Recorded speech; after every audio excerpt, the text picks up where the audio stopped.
ప్రస్తుతం లైవ్లో ఒక సంఘటన చోటు చేసుకుంది. ఎవరి బుద్ధి ఎలా ఉన్నదనేది ఈ రోజు నీకు నిరూపిస్తాను రీతు. అప్పుడన్నా సరే నీ గేమ్ స్ట్రాటజీ మార్చుకంటూ తనుజ మంగమ్మ శబదం చేసి మొత్తానికి అదిరిపోయే ప్లాన్ ఇచ్చిందనే చెప్పాలి రీతుకి. ఇక అసలు విషయానికి వచ్చేస్తే రీతు, మాధురి, తనుజ వీళ్ళు ముగ్గురు కూడా కూర్చున్నారు.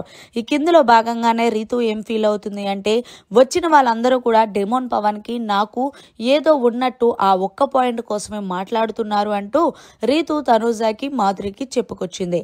అయితే తనుజ ఒక మాస్టర్ ప్లాన్ వేసి, రీతు నేను ఒక విషయం చెప్పనా, డెమోన్ పవన్ మీద కొంచెం అన్నట్టు జాలి ఉంటుంది, కానీ అలాగే డెమోన్ పవన్ నీ పట్ల కూడా అంతే జాలి, అంతే కేరింగ్ చూపిస్తున్నాడా లేదా అనేది ఇప్పుడు నేను చెప్పబోయే దాన్ని బట్టే అర్థమైపోతుంది. అంటే ఏంటి అంటే, నువ్వు డెమోన్ పవన్ దగ్గరికి వెళ్ళి, పవన్ ఆల్రెడీ నువ్వు 2 సార్లు కెప్టెన్ అయ్యావు కదా, సో ఈసారి నేను కెప్టెన్ అవుతాను, నీ దగ్గర ఏదైతే మనీ ఉందో ఆ మనీ నాకు ఇచ్చేసే అని అడుగు.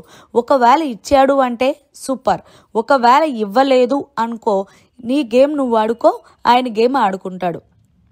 అంతేగాని నువ్వు మళ్ళీ పవన్ కెప్టెన్ అవ్వాలి అది అని ఇది అని చెప్పి నీ గేమ్ అంతా పోగొట్టుకొని నువ్వు ఇదవ్వకు అంటూ క్లియర్ కట్గా చెప్పింది తనుజ. అయితే తనుజ చెప్పిన పాయింట్ కరెక్ట్ అని చెప్పి రీతు మొత్తానికి వెళ్ళి డెమోన్ పవన్ని అడిగింది. పవన్ నువ్వు ఆల్రెడీ 2 సార్లు కెప్టెన్ అయ్యావు కదా, మరి నాకు ఒకసారి ఛాన్స్ ఇవ్వచ్చు కదా, నీ దగ్గర ఉన్న మనీ నాకు ఇచ్చేస్తే నేను కెప్టెన్సీ కంటెండర్గా అవుతాను కదా అని డెమోన్ పవన్ అని రీతు అడిగితే, డెమోన్ పవన్ దానికి బదులు ఏం చెప్పాడు అనుకున్నారు, నేను నా టీంలో ఉన్నప్పుడు నా టీం సభ్యులకు ఇవ్వాలి కదా, సో నేను ఒకవేళ కెప్టెన్సీ కంటెండర్ నుంచి అవుట్ అవుతే నా టీం మెంబర్స్కి ఇస్తాను, కానీ నీకు ఇస్తే మహా 200-300 ఇస్తాను తప్ప అన్ని డబ్బులు నీకు ఇవ్వాలి అంటే కుదరదు కదా అంటూ కళాఖండిగా చెప్పేశాడు రీతు ముఖం మీదే డెమోన్ పవన్. అంటే ఇక్కడ పవన్ గేమ్ పవన్ ఆడుకునే క్లారిటీ ఉంది, కానీ రీతునే పవన్ మీద హోప్స్ పెట్టుకొని పవన్ ఏదో చేస్తాడు తన కోసమే ఇది అన్నట్టు ఆలోచించుకుంటుంది.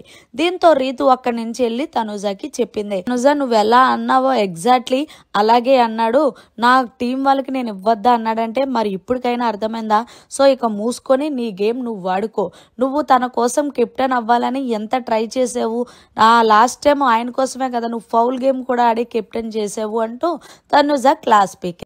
మరి మొత్తానికి తనుజ వేసిన మాస్టర్ ప్లాన్ కరెక్ట్ అంటారా రీతు విషయంలో అనేది కమెంట్ చేయండి.